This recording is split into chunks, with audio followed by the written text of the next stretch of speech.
اگرچہ الگ الگ روایتوں کو اگر دیکھا جائے تو محدثین نے ان روایتوں کو ضعیف کہا ہے، ان روایتوں کے بارے میں ضعیف ہونے کا فیصلہ کیا ہے، لیکن جب ساری روایتوں کو ایک ساتھ ملایا جائے تو 10 روایتیں مل کر وہ حسن کے درجے کو پہنچ جاتی ہیں۔ اسی لیے ہمارے اکابر علماء دیوبند بھی اس رات کو اہمیت کے ساتھ دیکھتے ہیں، اور بہت سارے محدثین بھی اس رات کی فضیلت کو مانتے ہیں۔ علامہ ابن تیمیہ رحمۃ اللہ علیہ بہت بڑے محدث ہیں، بہت بڑے آدمی ہیں، انہوں نے بھی اس رات کو تسلیم کیا۔ ہمارے بعض بھائی ہیں، حالانکہ اختلافی بات کرنے کی میری عادت نہیں ہے، لیکن پھر بھی بات آ رہی تو کہنا پڑے گا۔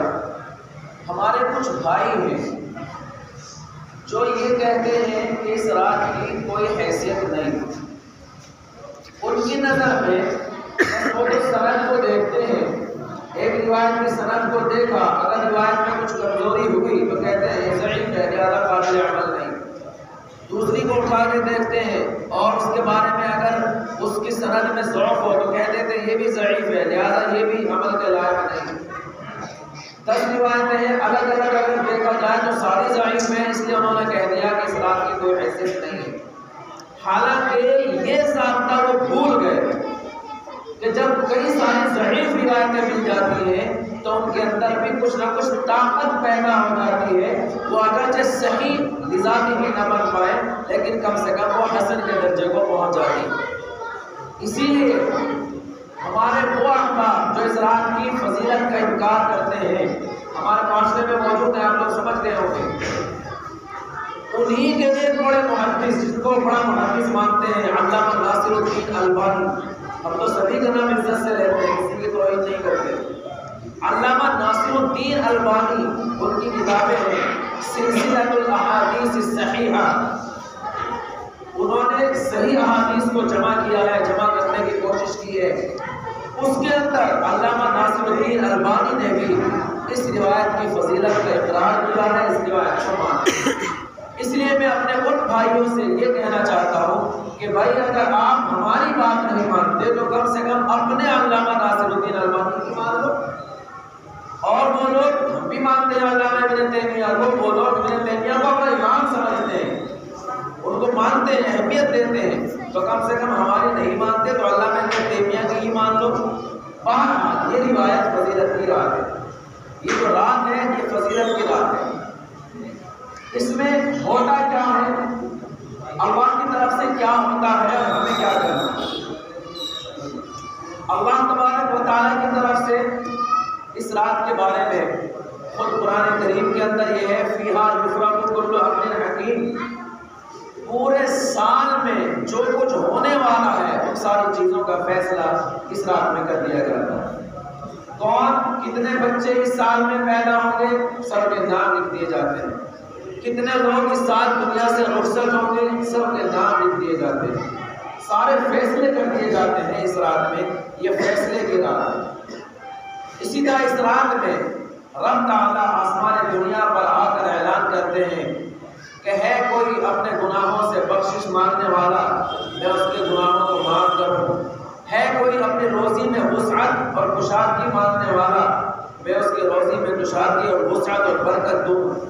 ہے کوئی اپنی پریشانیوں سے نجات مانگنے والا، میں ان کو پریشانیوں سے نجات دوں۔ اللہ تبارک و تعالیٰ کی طرف سے اعلان ہوتا ہے۔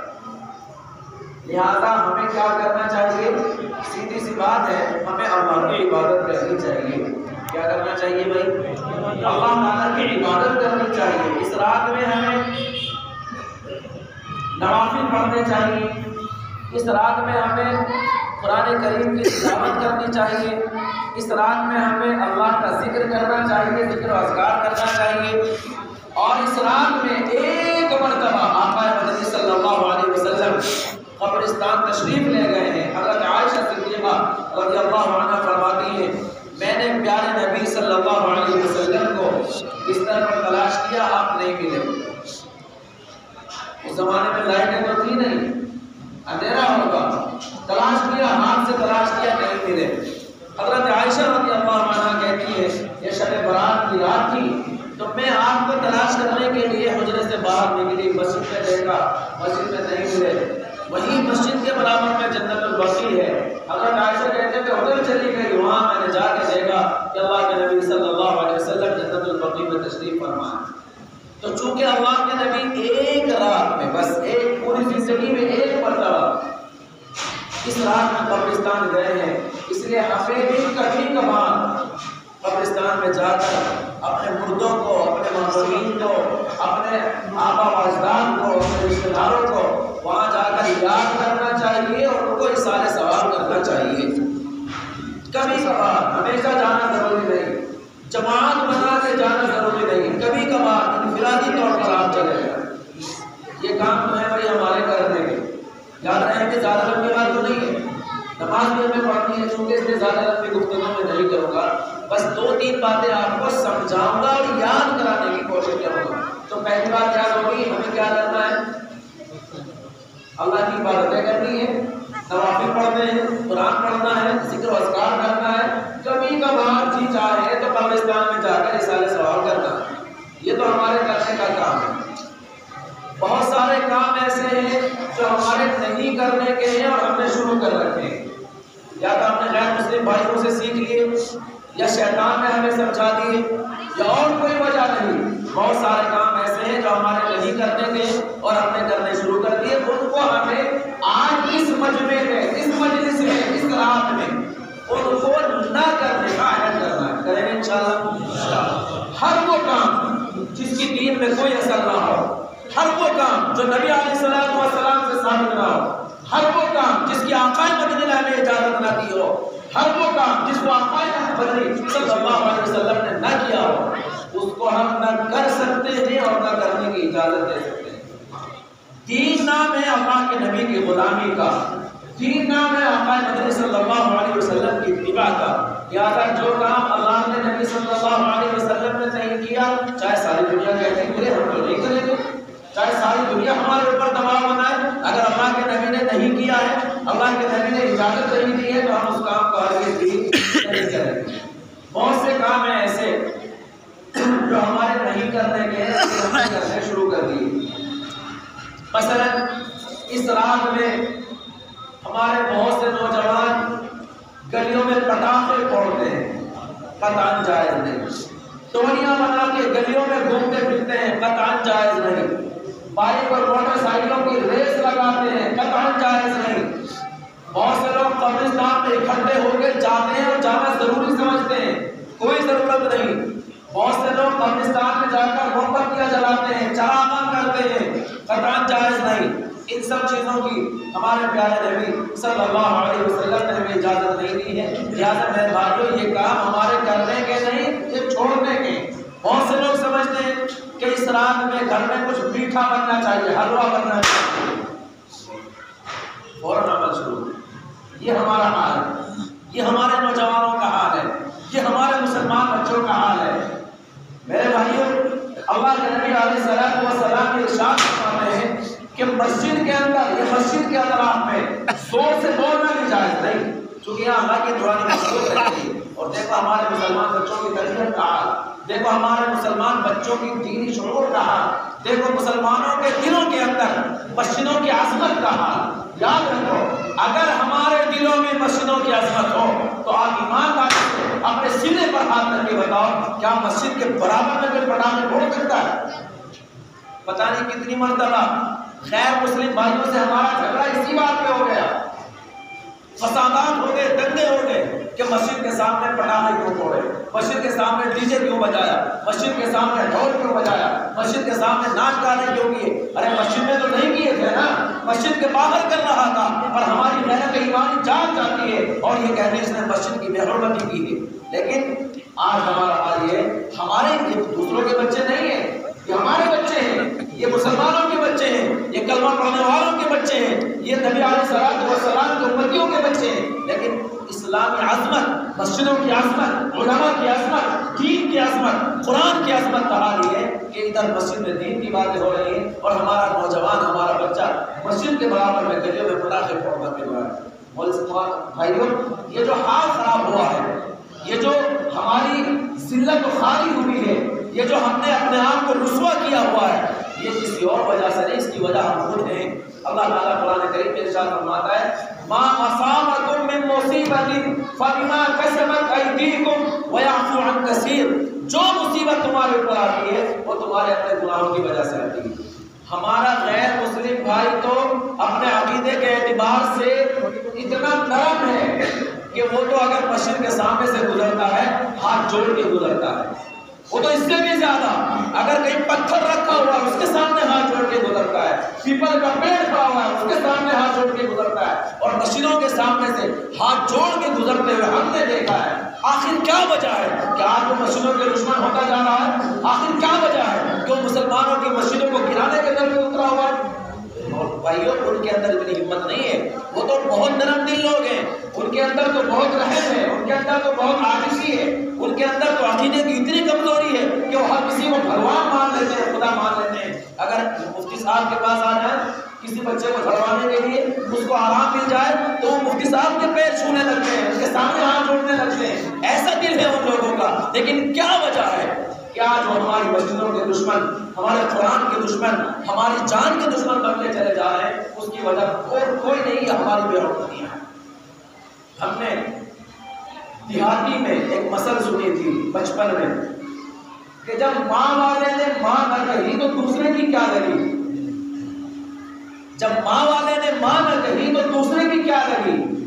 کوئی عورت ہے جو ہماری ماں ہے، اگر ہم اس کا احترام نہ کریں، ہم اس کو عزت نہ دیں، اس کو ماں نہ کہیں تو دوسرا کون اس کو ماں کہے گا؟ دوسرا کون اس کو عزت دے گا؟ دوسرا کون اس کا احترام کرے گا؟ اگر ہم اس کی عزت کریں، ہم اس کا احترام کریں تو دوسرا بھی اس کا احترام کرے گا، اور ہم نے خود احترام چھوڑ دیا تو ہماری ماں کی دوسرا کوئی عزت کرنے والا نہیں ہوگا۔ جب مسجدوں کو ہم نے پامال کر دیا، مسجدوں کی بے حرمتیاں ہم نے کی، مسجدوں کی عزتوں کو پامال ہم نے کیا، مسجدوں کی عظمتیں ہمارے دلوں سے نکلی، تب جا کر یہ صورتحال پیدا ہوئی ہے کہ اب اگر آپ کہیں ایسی جگہ پر جہاں مسلمان تھوڑے سے ہوں، ہمارے غیر مسلم بھائی بہت سارے ہوں، اگر وہاں آپ مسجد بنانا چاہیں تو مسجد بنانا آپ کے لیے آسان ہے۔ غلطی ان کی نہیں ہے، غلطی ہماری ہے، قصور ان کا نہیں، قصور ہمارا اپنا ہے، ان کا کوئی قصور نہیں۔ وہ تو آج بھی مسجدوں کی عزت کرتے ہیں اور وہ آج بھی ہاتھ جوڑ کے مسجد کے سامنے نہیں گزرتے، یہ سارا حال ہم نے خراب کیا ہو۔ بہرحال ہمارے آج کے نہ کرنے کے جو کام ہیں وہ یاد ہوتے کہ نہیں ہوئے؟ نہ ہمیں حلوہ بنانا ہے، کل بنا لینا، پرسوں پورے سال بنانا، آج ہی کیوں بناتے ہو؟ نہ ہمیں مٹھائیاں تقسیم کرنی ہے، پورے سال میں مٹھائیاں تقسیم آج ہی کیوں کرنی ہے؟ نہ ہمیں مسجدوں کو یا قبرستان کو چلانا کرنا ہے، نہ ہمیں پٹاخے پھوڑنے ہیں۔ یہ ساری چیزیں وہ ہیں جو ہمارے کرنے کی نہیں ہے۔ ہمارے کرنے کا اگر کوئی کام ہے اس رات میں تو یہ ہے کہ ہم اللہ کے سامنے سجدے میں گر جائیں، اپنے روٹھے ہوئے رب کو منا لیں، اپنے روٹھے ہوئے رب سے معافی مانگ لیں، اپنے گناہوں پر ندامت کے آنسو بہا لیں، ہم رب کے سامنے اپنے گناہوں سے معافی کا پروانہ لے لیں، رب کے سامنے سجدے میں گر جائیں اور اپنے رب کے سامنے آ کر سجدے میں گر کے یہ کہیں، اے پروردگار عالم، ہمیں معلوم ہے کہ ہمارے گناہوں کی وجہ سے، ہمارے کرتوتوں کی وجہ سے، ہمارے کالے کرتوتوں کی وجہ سے اے رب تو ہم سے ناراض ہو گیا ہے، اللہ تو ہم سے راضی ہو جا۔ وہ پروردگار اتنا کریم ہے کہ بندہ صرف روئے نہیں رونے جیسا منہ بنا کے اگر اللہ سے ہاتھ اٹھا کے کہتے اللہ میں نے گناہ بہت کر لیے، تم مجھ سے ناراض ہے، اللہ میرے گناہوں کو معاف فرما کے راضی ہو جائے، پروردگار عالم فوراً معاف کر دیتا ہے۔ حضرت موسیٰ کلیم اللہ ہے، اللہ سے درخواست کی کہ اے اللہ میں تیرا سب سے زیادہ گنہگار بندے کو دیکھنا چاہتا ہوں، میں دیکھنا چاہتا ہوں کہ اس مخلوق کے اندر، اس روئے زمین کے اوپر سب سے زیادہ گنہگار بندہ کون؟ پروردگار عالم نے کہا کہ جاؤ اس طرف چلے جاؤ، نشانی بتا دی، فلاں جگہ پہنچنا، فلاں گھر میں جانا، وہاں ایک نوجوان ملے گا، وہ اس زمین کے اوپر سب سے زیادہ گنہگار ہے اور میرا سب سے زیادہ مجھے اس سے نفرت ہے۔ گئے حضرت موسیٰ ایک نوجوان کو دیکھا، اس کی حالت کے بارے میں پتہ کیا تو وہ نہ نمازوں کو جانتا ہے، نہ وہ اللہ کو جانتا ہے، نہ کبھی اس نے سجدہ کیا ہے، نہ کبھی اس نے اللہ کو منایا ہے، نہ کبھی اللہ کی عبادت کی ہے، گناہوں میں، زنا کاری میں، بد کرداری میں، ہر چیز کے اندر ملوث ہے، سارے گناہ اس کے اندر ہیں جو دنیا میں ہو سکتے ہیں۔ حضرت موسیٰ اس کو دیکھ کر واپس آ گئے، اگلے دن درخواست کی کہ اے اللہ آج میں تیرا سب سے نیک بندہ جو تجھے سب سے زیادہ پسند ہے، جس سے تجھ کو سب سے زیادہ محبت ہے، میں اس بندے کو دیکھنا چاہتا ہوں۔ پروردگار عالم کی طرف سے آواز آئی کہ جاؤ فلاں جگہ چلے جاؤ، وہاں اس گھر میں جانا، وہاں ایک نوجوان ملے گا، وہ نوجوان میرا سب سے زیادہ محبوب اور پسندیدہ ہے۔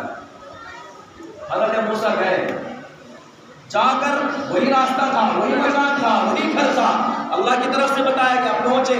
ایک نوجوان حضرت موسیٰ یہ سوچ رہے ہیں کہ پتا تو اسی گھر کا ہے جس گھر میں کل گیا تھا، لیکن ہو سکتا ہے کل جس بندے سے ملاقات ہوئی تھی آج اس بندے کے علاوہ اس کے بھائی سے ملاقات ہو جائے، ہو سکتا ہے اس کے چچا سے ملاقات ہو جائے، ہو سکتا ہے اس کے ابا سے ملاقات ہو جائے، ہو سکتا ہے اس کے بیٹے سے ملاقات ہو جائے، ہو سکتا ہے اسی گھر میں کوئی اور بندہ ہو جو اللہ تبارک و تعالیٰ کا سب سے زیادہ محبوب ہو۔ اسی راستے پر چلے گئے، اسی گھر میں چلے گئے، دروازہ کھٹکھٹایا، اندر سے جو نوجوان نکلا آج بھی وہی نوجوان جو کل نکلا،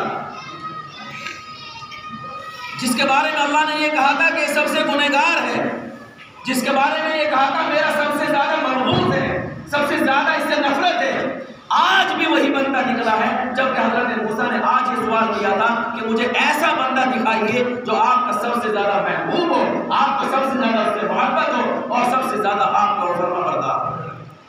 آج بھی وہی نوجوان جو کل ملا تھا، آج بھی وہی نوجوان کو بلایا حضرت موسیٰ نے، بیٹا ایک بات بتا، میں نے کل پروردگار سے یہ درخواست کی تھی کہ مجھے اپنے سب سے زیادہ ناپسندیدہ بندے سے ملوا دے، کل بھی تو ملا تھا، آج میں نے یہ درخواست کی تھی کہ اپنے سب سے زیادہ پسندیدہ بندے سے ملوا دے۔ بیٹا کل تک تو اللہ کا ناپسندیدہ تھا، آج تو اس روئے زمین کے اوپر اللہ کا سب سے پسندیدہ بندہ ہے۔ تو نے کون سا ایسا عمل کیا، کون سا تیرا ایسا عمل ہے، کون سا تیرا ایسا کارنامہ ہے جس کی بنیاد پر آج تو اس روئے زمین کے اوپر اللہ کا سب سے زیادہ محبوب اور پسندیدہ بندہ ہے؟ وہ نوجوان کہنے لگا کہ اللہ کے نبی میں نے کوئی عمل نہیں کیا، بس بات اتنی ہے کہ کل جب میں باہر سے گھر آیا میں نشے میں دھت تھا، شراب میں نے پی رکھی تھی، لڑکھڑائے ہوئے پیروں سے میں اپنے گھر آیا، میری بیوی نے مجھے آرام سے بٹھایا اور بٹھانے کے بعد میرے سامنے لا کر کھانا رکھا، میں نے کھانا کھانے کے لیے لقمہ توڑا اور لقمے کو منہ میں جیسے رکھنے لگا، میری نظر پڑی میری بیوی کے اوپر، میں نے دیکھا کہ میری بیوی کی آنکھوں سے آنسو جاری ہے، میری بیوی رو رہی ہے، میری بیوی کی آنکھوں سے آنسو چھلک رہے ہیں، میرے ہاتھ سے لقمہ گر گیا۔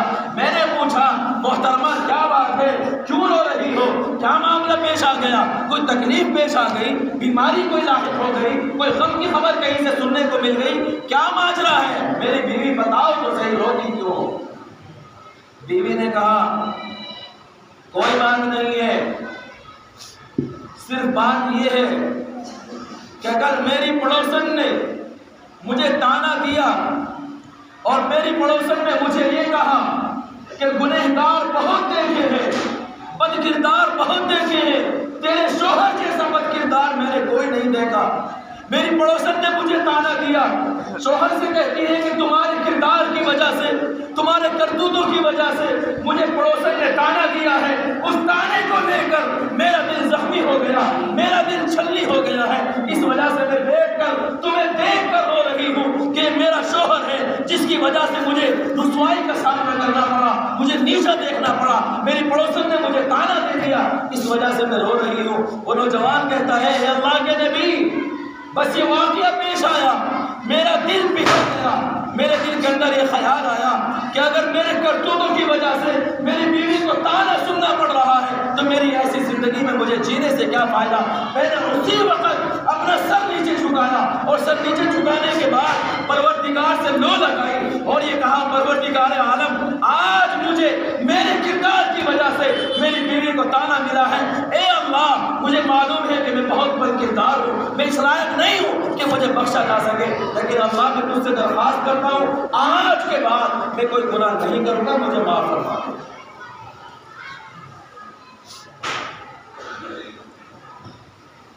بس یہ واقعہ پیش آیا، میں نے دل سے سوچا ہی ہے، ابھی کوئی عمل نہیں کیا، نمازیں نہیں پڑھی، روزے نہیں رکھے، رب کے دربار میں جا کر سجدہ تک ابھی تک میں نے نہیں کیا، صرف دل میں میں نے سوچا ہے کہ اللہ میں آج کے بعد گناہ نہیں کروں گا، اللہ آج کے بعد میں ایسا کام نہیں کروں گا جس کی وجہ سے میری بیوی کو میرے بچوں کو طعنہ سننا پڑے۔ بس یہ میرے دل میں خیال آیا، پروردگار عالم کی رحمت متوجہ ہو گئی، اور آج یہ اللہ کے نبی آپ کو مجھ سے ملنے کے لیے اللہ تعالیٰ نے بھیجا ہے، اور یہ کہہ کر بھیجا ہے کہ میرا سب سے زیادہ پسندیدہ بندہ ہو۔ اس لیے میرے بھائیوں، ہمیں اپنے رب کو منانے کی ضرورت ہے۔ آج کی جو رات ہے، یہ رات پروردگار کو خوش کرنے کی رات ہے، یہ رات واہی تباہی میں گزارنے کی نہیں، اس رات میں ادھر ادھر گھوم کر رات اور وقت کو خراب کرنے کے لیے نہیں، بلکہ یہ رات تو آج ہمیں موقع ملا ہے کہ ہم پروردگار عالم کو منائیں گے، اللہ تعالیٰ کی عبادتیں کریں گے، اللہ تعالیٰ کو خوش کریں گے، اللہ تعالیٰ کو عبادتوں کے ذریعے منائیں گے۔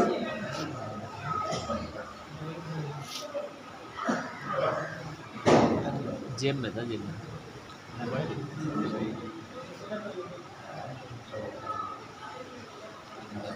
8:30۔ اس لیے بھائی ہمیں اللہ تعالیٰ کی عبادت کریں گے انشاءاللہ۔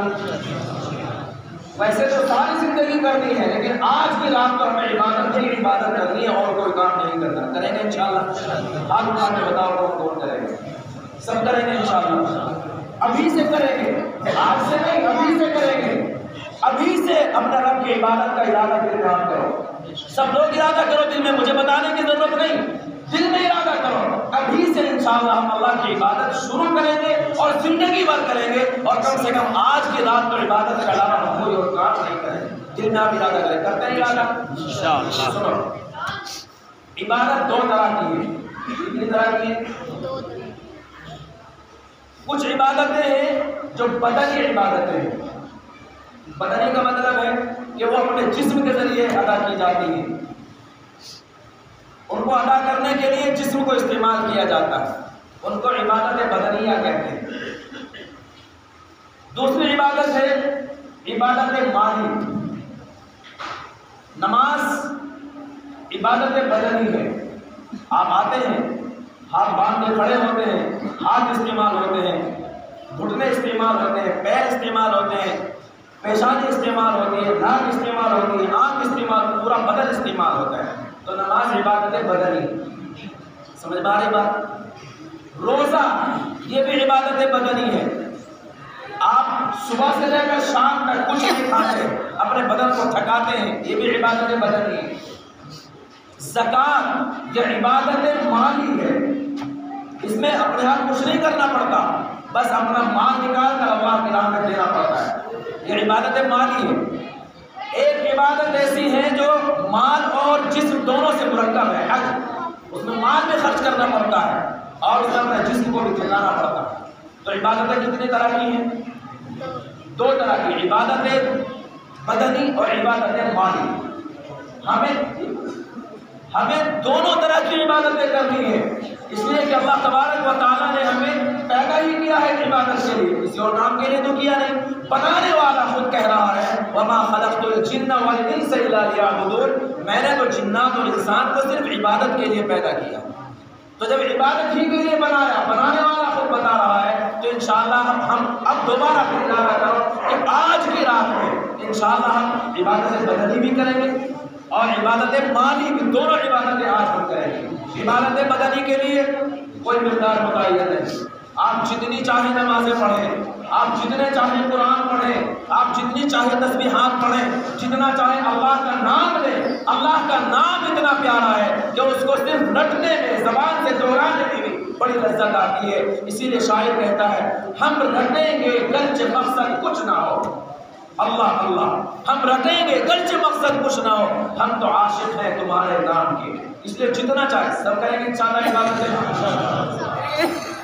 یہ بتاؤ آج کی رات میں فرض نماز تو ہم پڑھیں گے انشاءاللہ، عشاء کی نماز فرض پڑھیں گے نہیں پڑھیں گے؟ اچھا ہاتھ اٹھا کے یہ بتاؤ کہ کون کون اس مجمع میں ایسا ہے جو عشاء کی نماز پڑھے بغیر چلا جائے گا؟ یہ جائے گا؟ عشاء کی نماز پڑھے بغیر کوئی جائے گا؟ نہیں جائے گا۔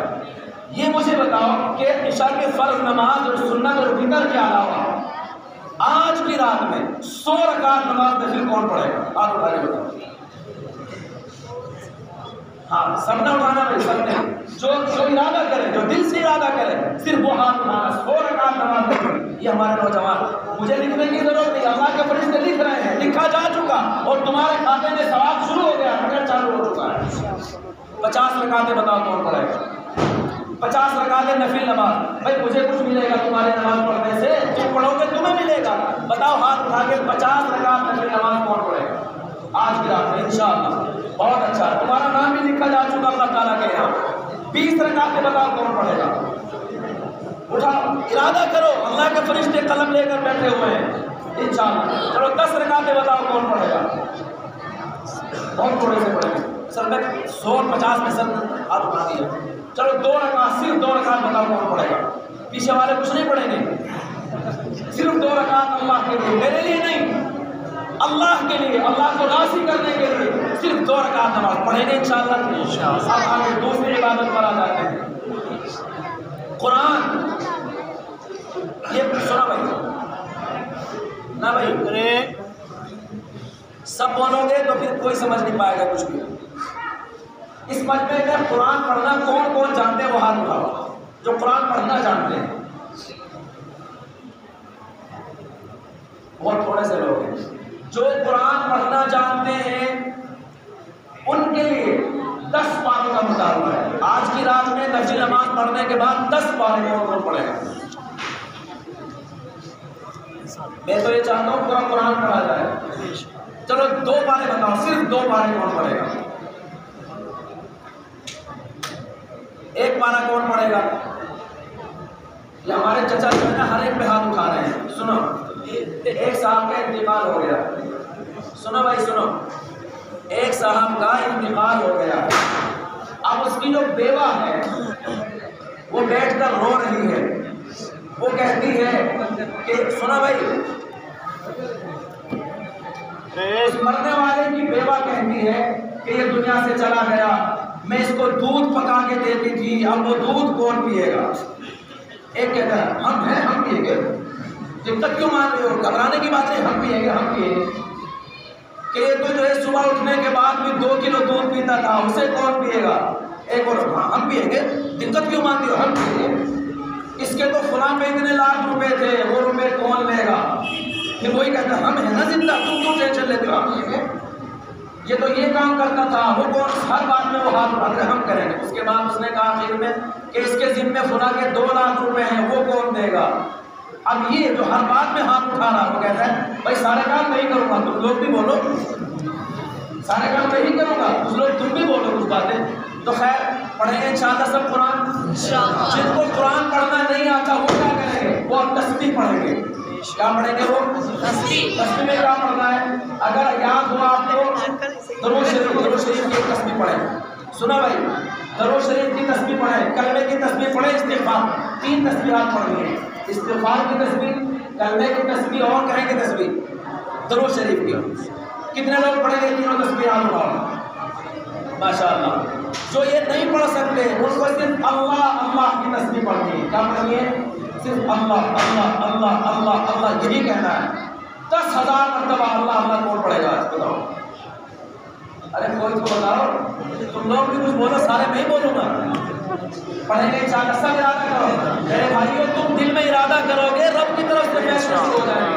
اچھا آپ یہ بتاؤ، یہ جسمانی عبادتیں جو میں نے بتائی ہیں اس کا کون ایسا آدمی ہے جو یہ کہتا ہے میں ہاتھ اٹھا کے بتاؤ جو یہ کہتا ہے میں ان میں سے کوئی سی بھی نہیں کروں گا؟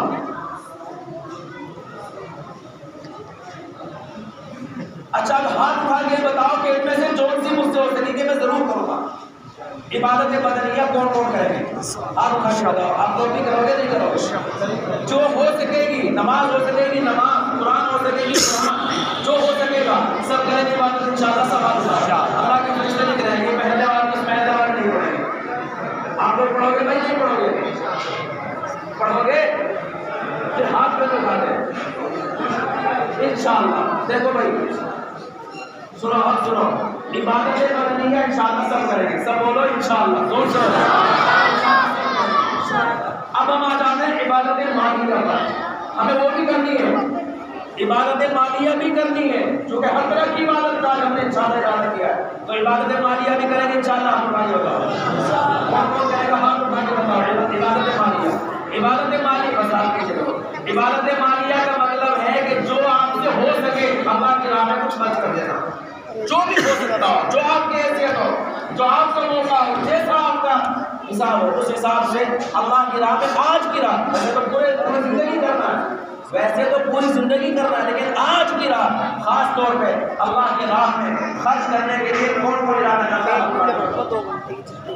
سب کریں جو جیسا حساب ہوگا. میں مان تو نہیں رہا ہوں آپ کے لیے، بس صرف ارادہ کرو. اللہ کے فرشتے نوٹ کر رہے ہیں اور وہ یہ لکھ رہے ہیں. کون سی مسجد ہے؟ قوت الاسلام کے جو مقتدی ہیں، اللہ کے فرشتے لکھ کر جائیں گے. اللہ کے یہاں جا کر پرچے کو رکھیں گے. اللہ پوچھے گا وہ میرے فرشتوں یہ پرچہ کہاں سے لائے ہو؟ یہ میرے کون سے بندے ہیں جو عبادت بدنیہ میں بھی سب سے آگے، عبادت مالیہ میں بھی سب سے آگے؟ فرشتے کہیں گے اے پروردگار عالم، حالانکہ اللہ جانتا ہے ہم تیری روئے عرض کے اوپر، تیری زمین کے اوپر گئے تھے، وہاں ہم ایک راستے سے گزر رہے تھے، ہم نے دیکھا کہ مسجد کھچا کر بھری ہوئی ہے، ایک گنہگار سا بندہ ان کو کچھ دین کی بات سکھا رہا ہے، سمجھا رہا ہے، اور وہاں کے لوگوں نے ہاتھ اٹھا کے یہ وعدے کیے ہیں کہ اے پروردگار آج کی رات میں بدنی عبادت بھی کریں گے اور مالی عبادت بھی کریں گے. انشاءاللہ اللہ کے یہاں پرچے ہمارے پہنچ چکے ہیں. میں یہ چاہتا ہوں کہ تھوڑی سی رہنمائی اور کر دوں، آپ کی کر دوں یا بس بند کر دوں؟ یا چلو بند کر دیتے ہیں. تھوڑی سی آپ لوگوں نے کر لیا، آپ کا معاملہ ہو چکا پورا، اللہ کے یہاں لکھا جا چکا، ہمیں کوئی ضرورت نہیں کسی چیز کی. تھوڑی سی میں آپ سے رہنمائی کرنا چاہتا ہوں. وہ رہنمائی یہ ہے کہ آپ کی مسجد میں